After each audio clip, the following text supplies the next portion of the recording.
Hey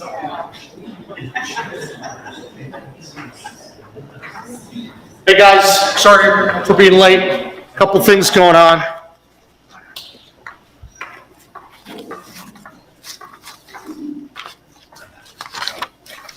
How you guys doing today? Good. It's a beautiful day in the Mountain State.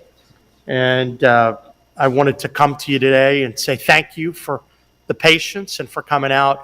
A lot of important things to talk about. And I want to first start out by thanking the legislators who are behind me and for a lot of the work they're doing, especially where we're here today at Pierpont and the role that this institution plays and will play for the future success of West Virginia.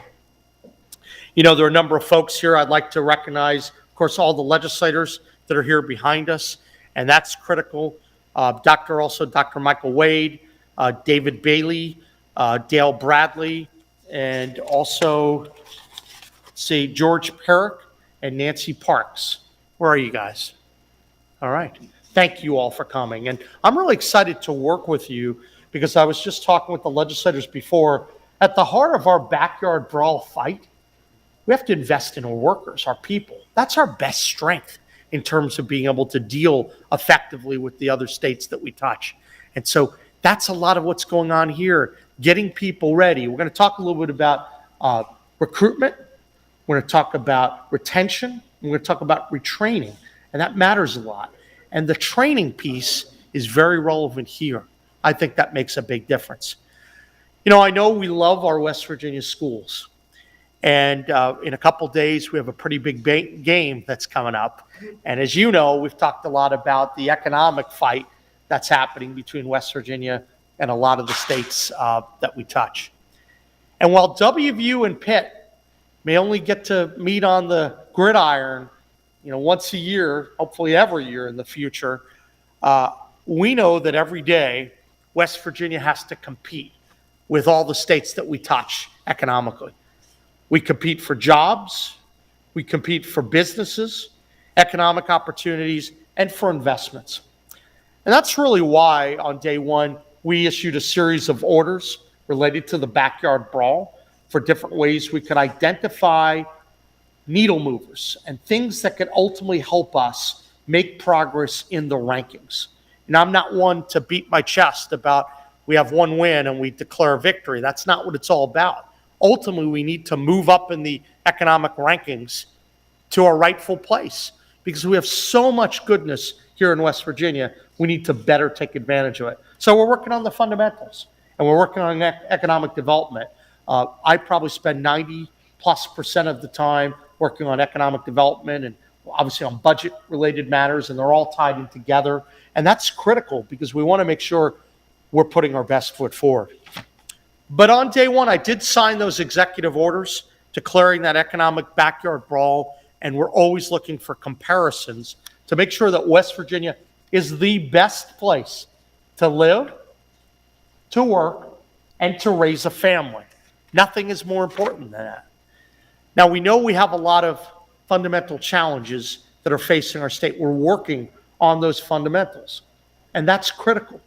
So I've talked about that in the past, that if you simply take money and you throw it at one problem, you might temporarily solve it in one area, but we have to be investing heavily in the fundamentals. Our workforce, our infrastructure, site selection, site readiness, where you get water, you get sewer, we have broadband, we have access to energy resources, the things that are going to matter, and investing in our people, investing in our technical colleges, and to grow our workforce participation and continually be very, very strong in terms of workforce figures.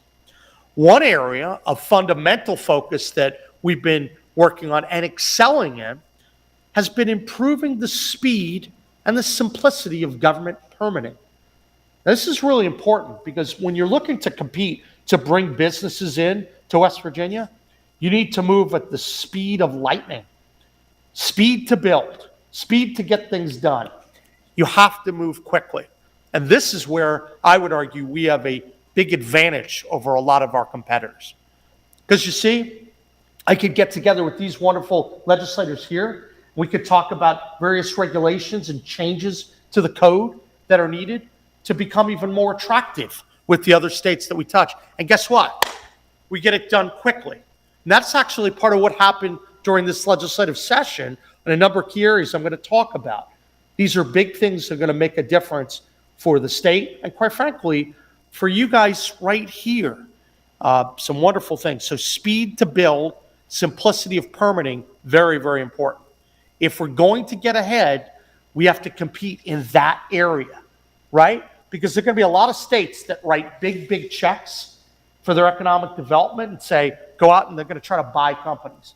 Look, we're going to be competitive in every area, but we have to make sure we're winning where it really matters. Speed to build, cutting through red tape, speed in approving government permits, wow, that matters a great deal.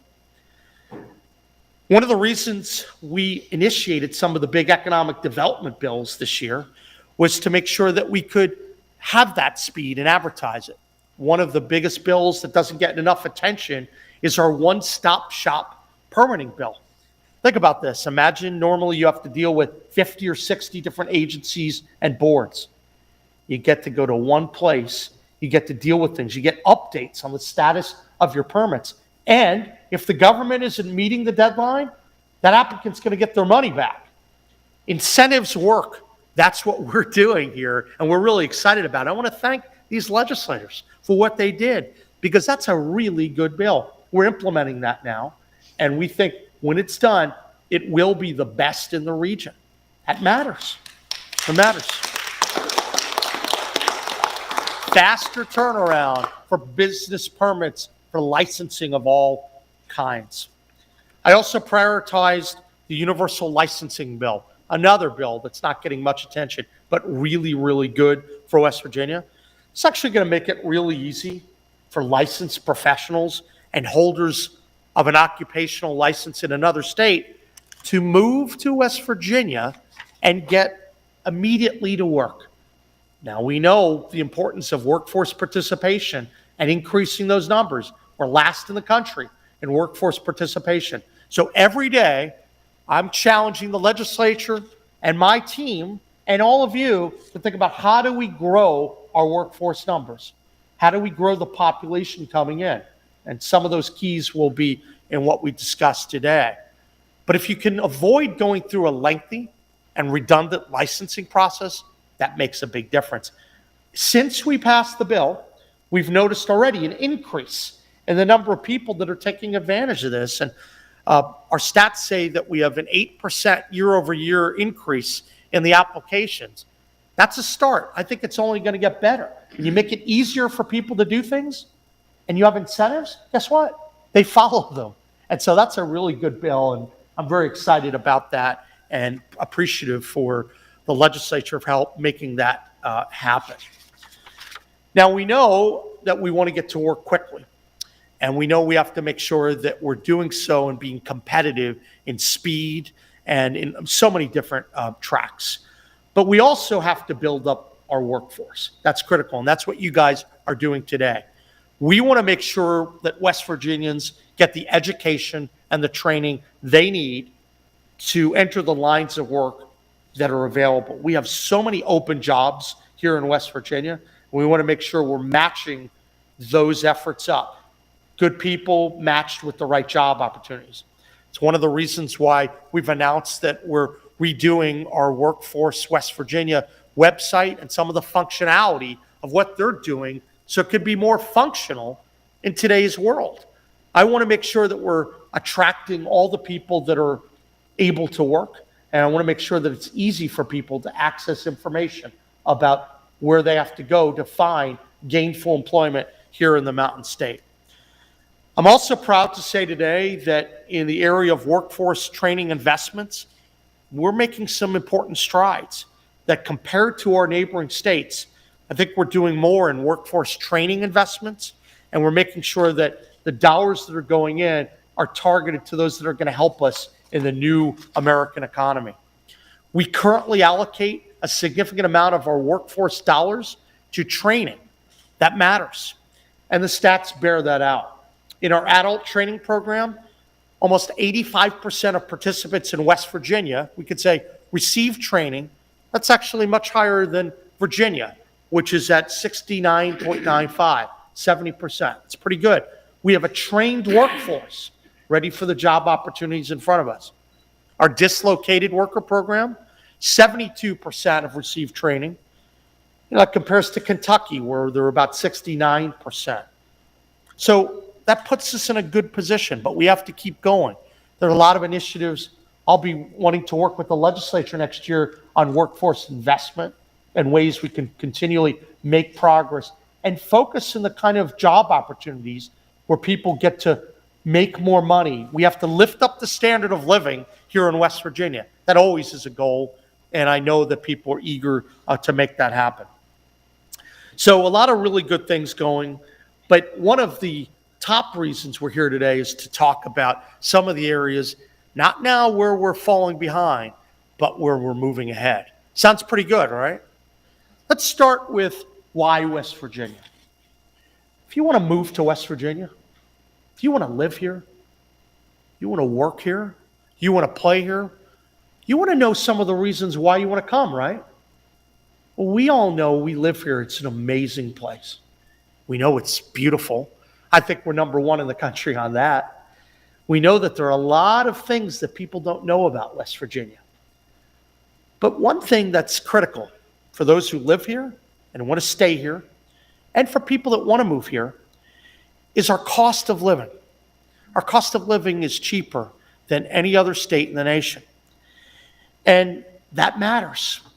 With respect to household bills, some of the traditional basics that we have the lowest median household bill cost in the U.S. Lowest. That matters. These are the basics. When you're talking about housing, whether you're talking about transportation, you're talking about food, you're talking about other things. That makes a big difference. 44% beyond the national median. Now, obviously, there are flip sides to that argument people would make, but let's take advantage of that because we're in a position to move a lot of people here to our state and contribute and be part of the tax base. And we're wildly, wildly attractive because we're within 10 hours of 180 million people. Half the population in the country have a chance. We can sell our goods and services to them. But it also makes it attractive for all those people in those states to come to West Virginia because we have to keep growing our population. That must happen for us to succeed. We know across the country, many young men and women, families, they're struggling to make ends meet, to pay their bills. Right here in West Virginia, we know that's happening.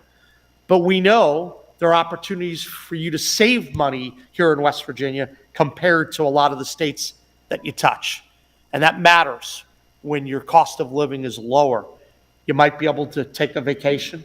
You might be able to go out to dinner, buy some clothing for your kids. This really makes a difference. And we're only going to be making it better. The rest of this year, the next legislative session, it's an exciting thing. Your money can go further in West Virginia than any other place in the country. I want to send that message out loud and clear. West Virginia also has the highest level of home ownership in America. You come to West Virginia, it's affordable. You can buy your piece of the American dream. Think about that. A lot of other people, you might have to go to another state and where you might be able to buy a house for $200,000 or $250,000, another state it might be $800,000. And you could get a similar place. And you're probably going to be able to get a lot more land. That's wonderful. We need to tout that. That makes a big difference. And home ownership is, once again, something that Americans have always strived for. If you're looking to come to West Virginia and you're a business, wow, we have a lot. We're an energy powerhouse. Yesterday, I unveiled our energy policy framework that we're going to be building on, how we can continually leverage our energy resources right here in West Virginia because we are America's energy state. Think about it. We're number 2 in terms of being a producer of coal. At one point, a long time ago, we were number 1. We're still number 2, and that really matters. A lot of great opportunities, leverage jobs for many people in this area and across West Virginia. We're the number 5 producer of natural gas, and we know the importance that gas plays now and will play into the future. We'll talk a little bit. We had a bill earlier this year that got wide support from the legislature to be able to lower data centers and to lure other technology companies into the state. The reason that's so exciting is because the revenue that's going to flow in that is going to be fed back into communities. For every 1 gigawatt of energy that comes in, the state and counties combined get $100 to $150 million. That's not buying things through federal money.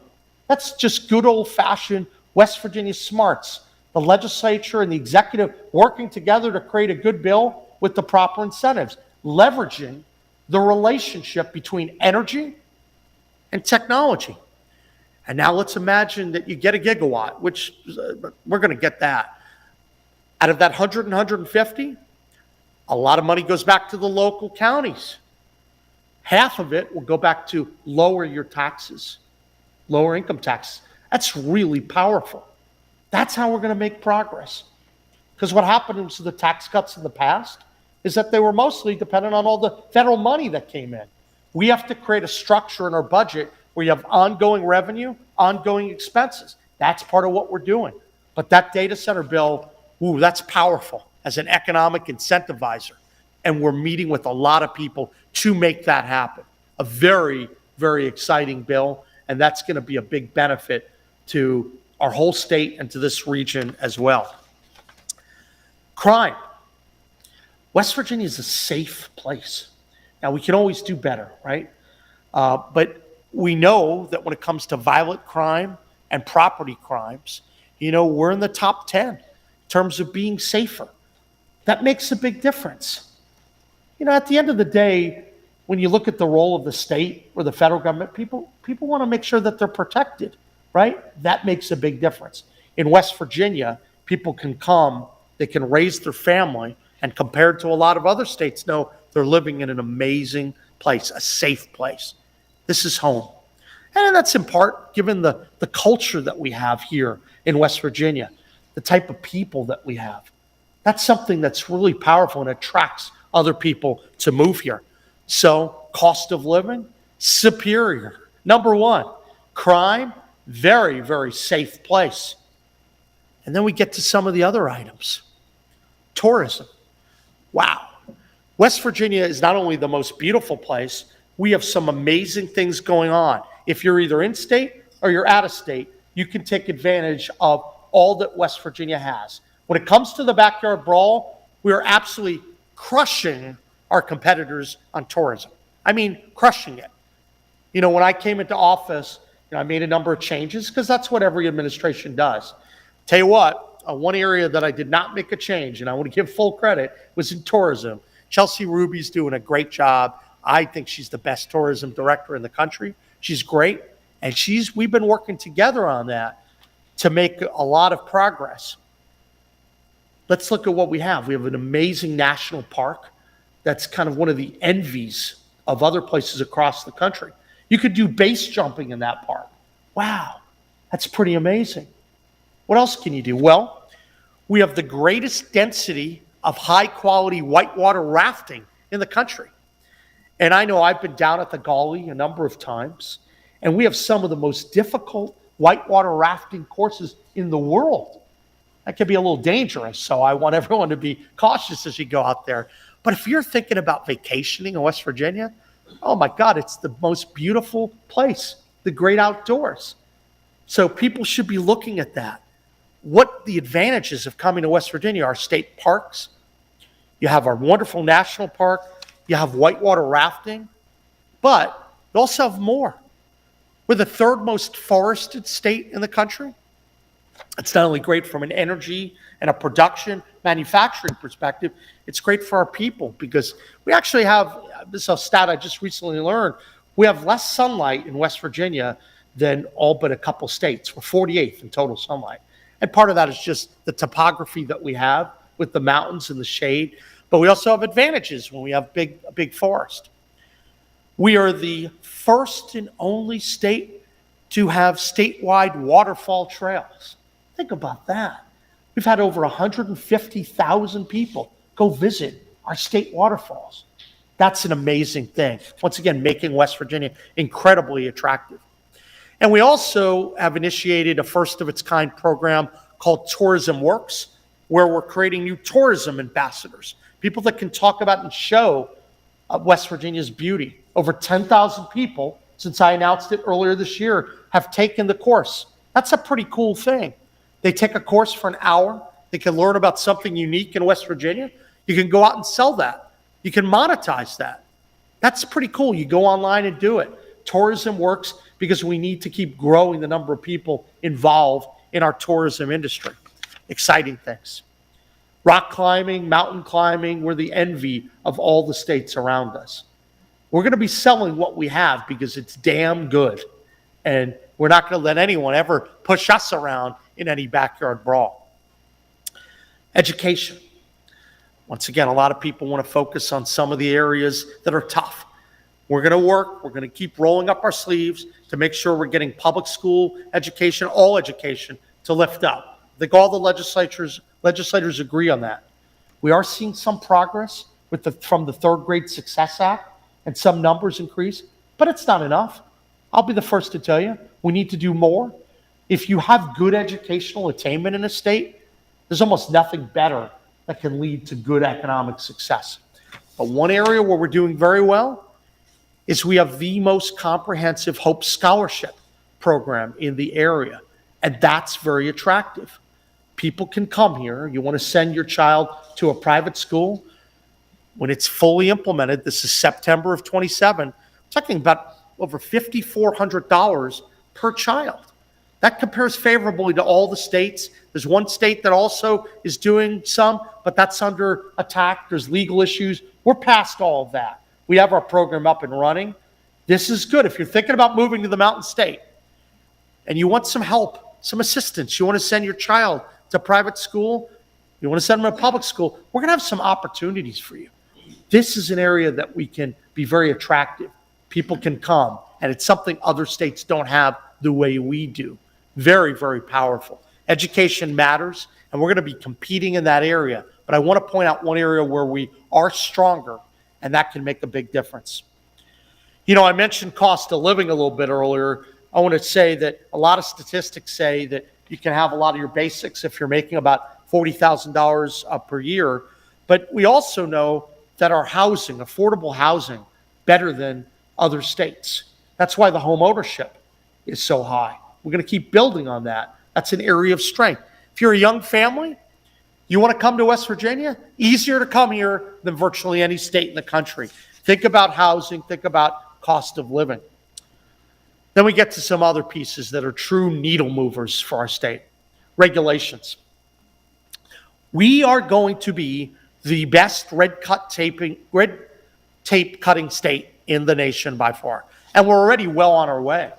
Our backyard brawl, we started identifying regulations that we could get rid of. We've been working with the legislature on that. And I want to emphasize some of those areas. We talked about one-stop shop permitting, but it goes further than that. When we do bills, we're looking to make sure that we're housing some of the authority in one office, one person, whatever the bill may be, to make it easier. Speed matters. And when it comes to cutting red tape, we are superior to all the other states.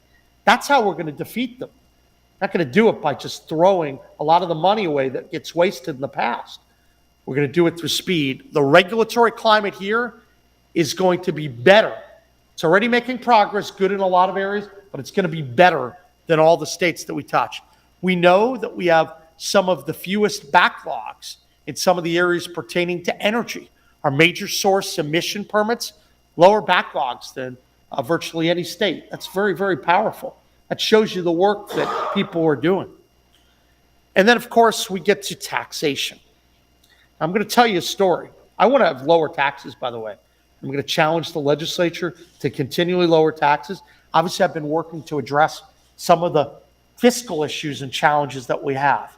Everyone knows that we have some budget challenges coming up. We can deal with them. We're going to overcome them. But I mentioned, Hope Scholarship. That increases $144 million at a baseline.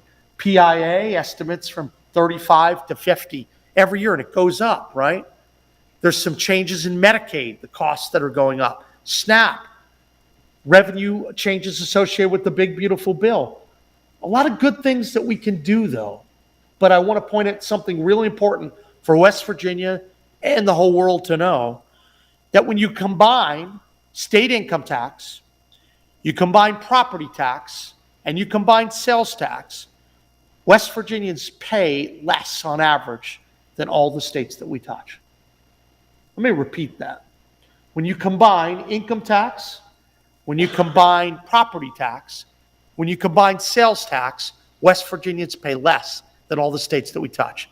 West Virginians have, on average, the lowest property tax in the country. We got a lot of call about getting rid of property taxes and changing that, and you won't find many taxes that I want to get. I want to get rid of a lot of them, right? I think a lot of us do. But we got to keep focusing on that income tax to keep getting it lower, because people look at that. That's a key piece in terms of getting more people to come and move to our state and make sure that the people are able to spend more money on the things that matter, because West Virginia is an affordable state and our taxation is going to keep going down. That's important. If you're in the military, you're retired from the military, your retirement pay is exempt. Wow. We're considered one of the best places to retire in. These are powerful things. I want everyone to go out and sell these things, because that is how we win the backyard brawl. That is how we bring more people to our great state. You combine all these things and emphasize our cost of living, we're competitive. People have a chance to live the American dream right here in West Virginia.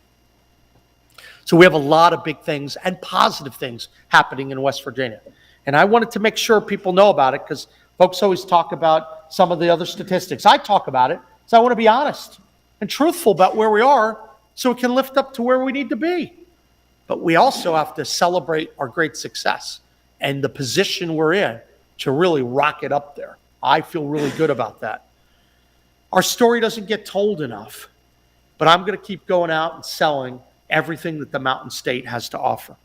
We have an incredibly bright future, and we have to keep working tirelessly to get ahead. Right, Patsy? We must do that. I think we've laid a good foundation in the past legislative session, but there's more work to be done. I want to thank all the legislators that are here for all the work they do every day. I appreciate it. And we have more to do to take on the challenges, but also to soar up economically. I'm excited for the next few months. There are going to be a lot of announcements we're going to be building on, and we have some resources that we're going to be able to deploy smartly, that we're going to get good return on investment on. I think people are going to be very happy with the results. But most importantly, we're going to go out in the field, we're going to play hard, we're going to compete every day, and we're going to win. May not win every single fight, but we're going to start racking up our victories in this backyard brawl, and that makes a difference. And that's why I'm here today. We're just a couple days away from the big game. I'm excited to go. I also want to mention to folks that a friend of mine, the governor of Pennsylvania, he's on the other side of the political aisle, Josh Shapiro. I think his daughter goes to Pitt. He's going to be coming to the game, so we're going to be doing the coin flip at the game. So, it's going to be a good old friendly rivalry going on between Pennsylvania and West Virginia. That's a great thing, right? Good civil debate, good rivalry. I want to beat Pitt up on the football field, something bad. But we're going to talk about that, and maybe also some ways we can collaborate together as states. Because when you have things in common, you work together with people. And that's what we do.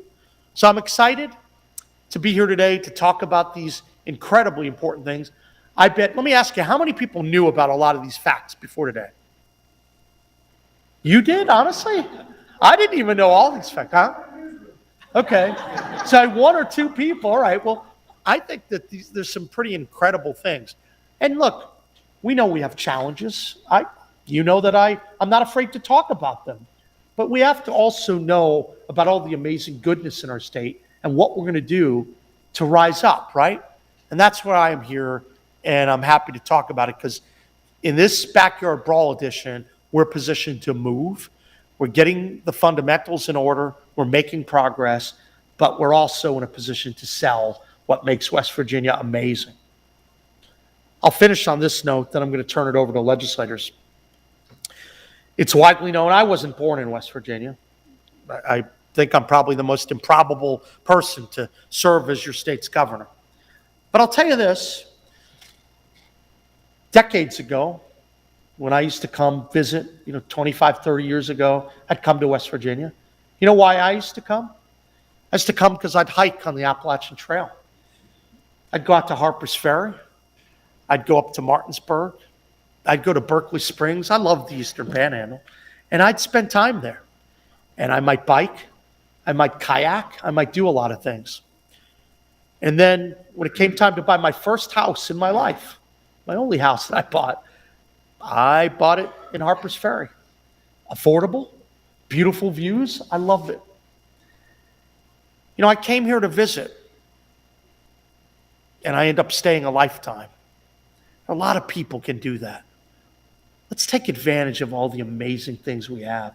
Let's all be ambassadors to sell our state. I think there's so much good that happens when we all do it, to have that pride, that great pride in West Virginia. So I'm really appreciative to be here. We have a couple announcements. Today we're talking a little backyard brawl. We're going to be in Morgantown a little bit later. We're going to talk about NIL and some other issues. And then another big day tomorrow. And of course, the big game. How many people are going to the game, by the way? Got a bunch of people going. It should be fun. How many people are going to the tailgate before the game? Good. Well, thank you all. And before I take questions, I want to make sure we hear from some of our legislators. Start with Delegate Kimball. Thank you, Governor, and thank you all for taking time out of your day and class time to be here. I'm very pleased that the governor chose the location of Clarksburg and Harrison County to make these positive announcements about our state. We all know and have known for a very long time that Clarksburg, which was once called the Jewel of the Hills, is a great place to live and to work and to raise a family. And all of West Virginia is. And so I hope that we can continue to make West Virginia the jewel of the nation. So thank you, Governor. Delegate? Thank you, Governor, for being with us here in Clarksburg. And there's a lot of good legislation laying there that we've proposed. And with some of that legislation, it will definitely support the governor and his programs. And basically, one of my interests is foster care, daycare, and the things that involve children. And we have a lot of good legislation going on that. Thank you, Dawn.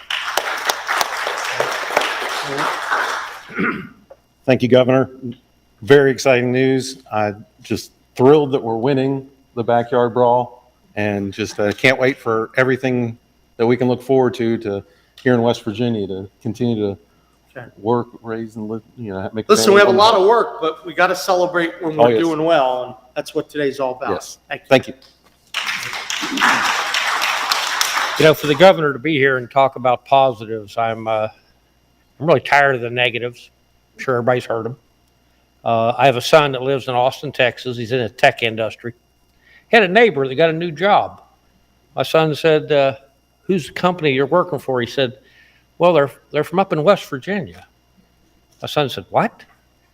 He said, "Yeah, they're in a little town called Grafton. They got a really nice lake there." And my son said, "You've got to be kidding me." So the positives that the governor's mentioned about natural beauty, our natural resources, we really have to exploit, work with. Yeah. And this administration, you mentioned Chelsea Ruby, she's doing a fantastic job. Don't forget our snow skiing for all you snow skiers. We got some of the best mid-Atlantic skiing in the country. So thank you for everything you're doing. I appreciate it. Absolutely. Thank you. By the way, I forgot one thing, and it would be remiss of me to not. One of the most amazing things that we have, they have these dark sky contests about, the darkness of the skies. Basically, it's another way of saying how clear can you see the night skies, the stars that are out there. And West Virginia is considered one of the best in the country in that area. We have a number of parks and areas, in Pocahontas County in particular, that are through the roof, where people just come, and these are amazing things to do. So there's so much, and we don't have the ability in today's press conference to tick through all of them. I gave you a little bit of a sampling in some of the key areas where we're doing well, but we want to make sure we tell that story. Delegate? Governor, I appreciate your leadership for everything when it comes to tourism and recreation. I know West Virginia is an amazing place to live, work, and play, and we have a bright future. And I look forward to working with you, and let's continue to make West Virginia the best place in the country to live. Thank you. Bill? Thank you. I see you. Thank you. Thrilled to death that he's here today. Thank you, Governor, for the good comments.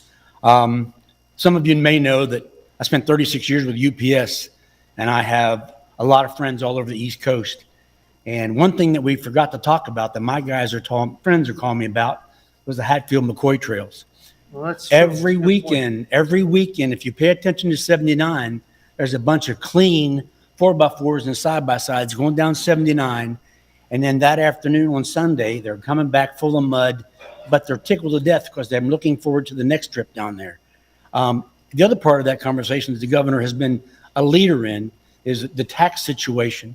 A lot of my friends are in Maryland are saying, our governor is doing this and this and this and this increase in a regulation and a fee. Guess what? They're looking to West Virginia. What are you guys doing with this?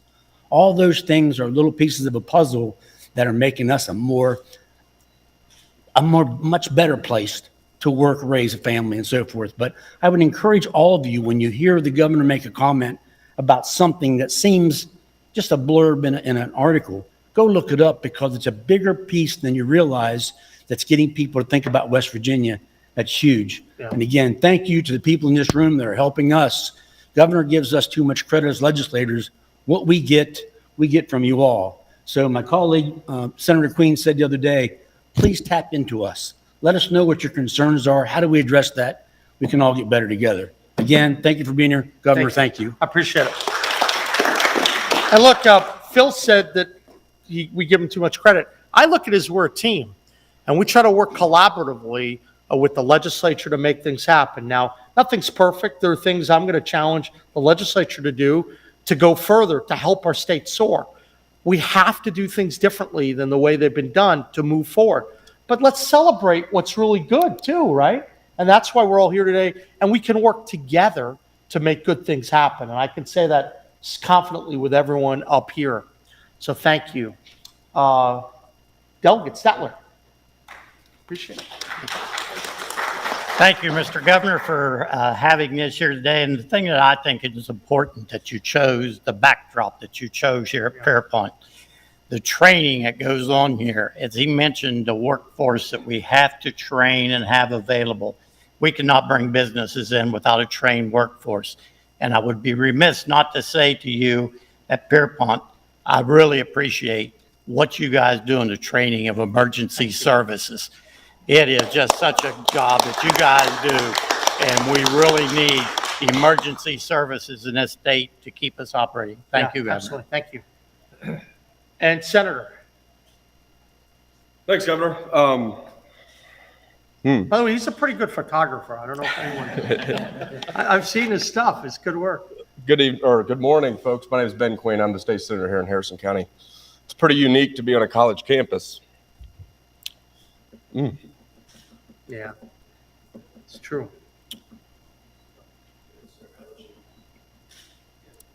President Wade, the leadership here, we got a long way to go. To the staff at Pierpont, and especially the students. As a 30-year-old in politics, the last 24 hours has been pretty tough. We got to get better at disagreeing. We got to get better at sitting at the table together. We got to get better at listening to each other.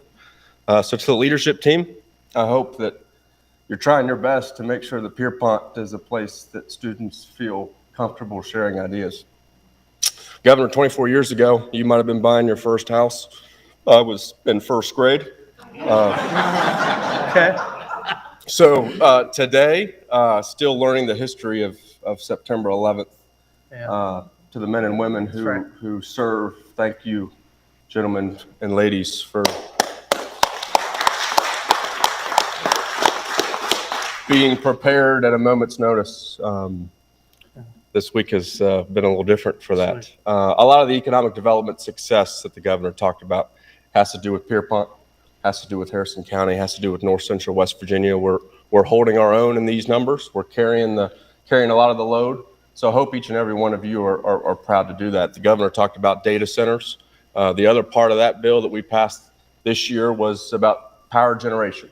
Harrison County, North Central West Virginia gets to be a part of that solution too. Big announcements coming, right? We're pretty proud to power the rest of the country. West Virginia has always had that about us, and I think we're going to have an opportunity to power the rest of the country as well.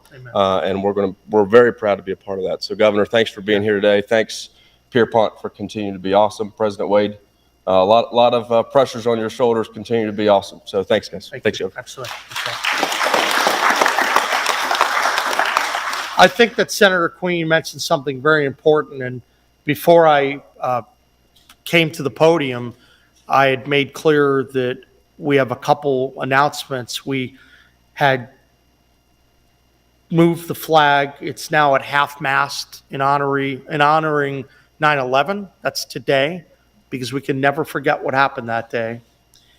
And then from tomorrow on until the date of internment, we're moving the flags to half-mast to honor Charlie Kirk. I wanted to mention that to people. He was a friend of mine. He actually came to campaign for me back in 2018. He's a good man, guy that really engaged in civil debate. It's the way things should be done. You know, I look up, we're with a lot of legislators. I have a lot of friends here, and we try to work very well with the legislature. I know there's no one that's been working harder to come around the states and tries to be inclusive to give people a chance to contribute, because it's a team. But Charlie Kirk did something pretty special. He used to reach out to people that wildly disagree with them and engage with them civilly. That's something that's really been lost in today's body politic, and we need to remember that. We need to honor his memory, and we need to make sure that violence never prevails. So I certainly am grateful, and I'm really glad, Senator, that you mentioned that, because we need to be able to speak freely, but we also need to be civil at the same time.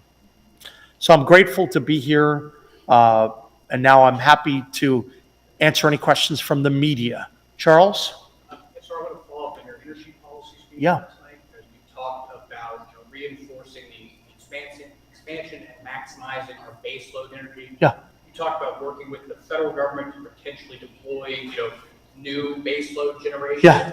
Are you talking about building new power plant or new coal-fired power Yeah. plants in West Virginia? Couple things. First, I think that it's clear that we must extend the reasonable useful life of the existing coal fleet in West Virginia. We have to do it because the power demands that our country faces are so severe. Right now, we're producing a generation capacity about 15 gigawatts of energy. If you talk to PGM, the regional operator who has to track all these things, they think we're going to have to get to 110 gigawatts as a region, 13 states in the region. And so the need for power is really significant. I think their estimates, we need 70 more gigawatts of power. And by the way, that's the net, because a lot of power is scheduled to go offline. So priority number one is extending reasonable useful life. I think that's important. And then to really grow that, because I think there's opportunity for more coal to be burned. I really believe that. Look, I'd love to also be able to open up new coal-fired power plants, but right now, we're going to be going in on the focus of extending reasonable useful life. We also know there are real opportunities for gas generation as well. And we talked at the event last night about really relying on the troika of coal, gas, and nuclear. And so we'll be engaging with Secretary Wright and Secretary Burgum and Administrator Zeldin, because I'd like to partner with them, because there's a broad national interest in terms of West Virginia being America's energy powerhouse. If we're going to meet the data and information technology needs of the next 25 years, which is what we're talking about for the energy policy, we're going to have to produce a lot more generation and a lot more transmission, and that's what we're working on. So there's going to be a lot of opportunity, but probably the next 30 days, that's what we're working on with the administration. Yeah. Other questions from the media? I know you have a sports question. I saw him at the Ohio game last week, so go ahead. Tough game.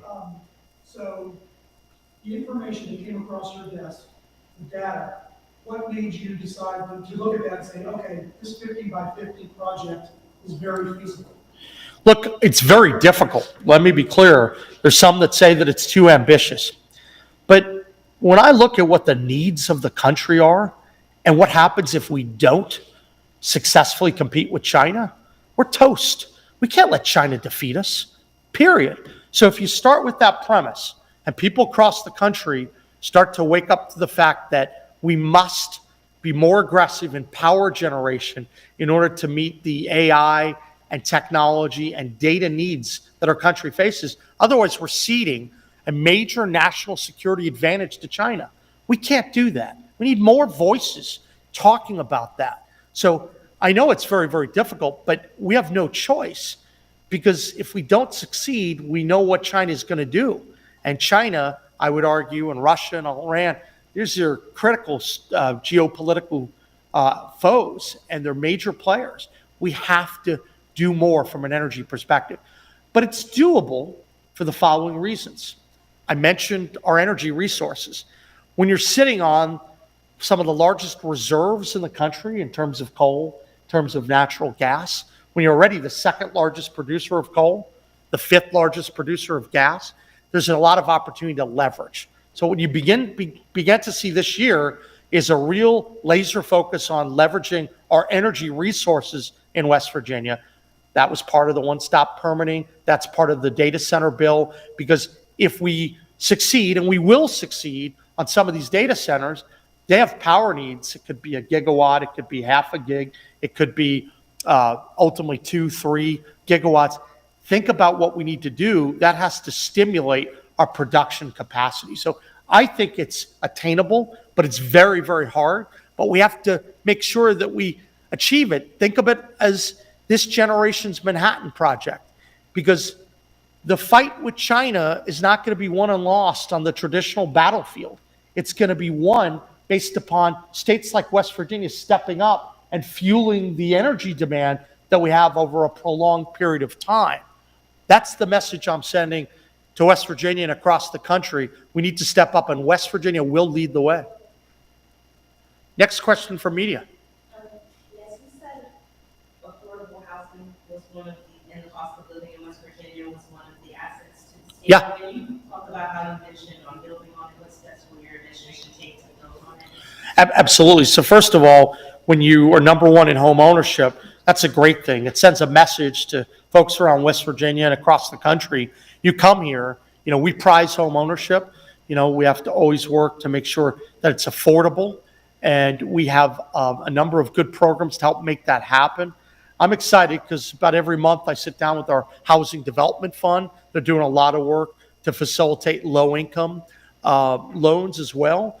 But it's critical that we make sure that we're letting people know. Part of it, they may say, well, your property tax, the value of the home's a little bit lower.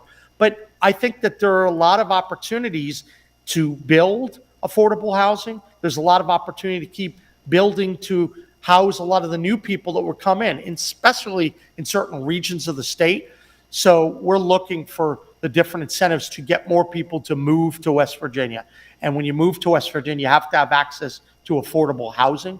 So I know that next year we're going to be talking about that during the legislative session. There's some different programs in place right now in the private sector that try to entice people to move to our state. We're looking at some iterations of that, how we get more people to come to our state. And I'm very hopeful that could be a great bipartisan initiative uniting people. And when they come, they have to have access to affordable housing. So we'll work with the Housing Development Fund. We're going to work with the legislature to make sure that the strength we have in that area continues. Any other questions from the media? Charles? Any other media here? I want to say thank you all for coming. I really appreciate it. We know the challenges we face, but let's go take advantage of the many great things that we're doing and sell our state. We're in the most amazing place in the country.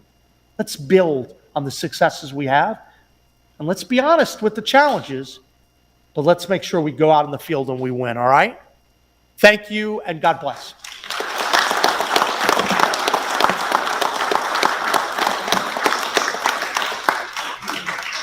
Thank you. See you again soon. Thank you, sir. Thank you.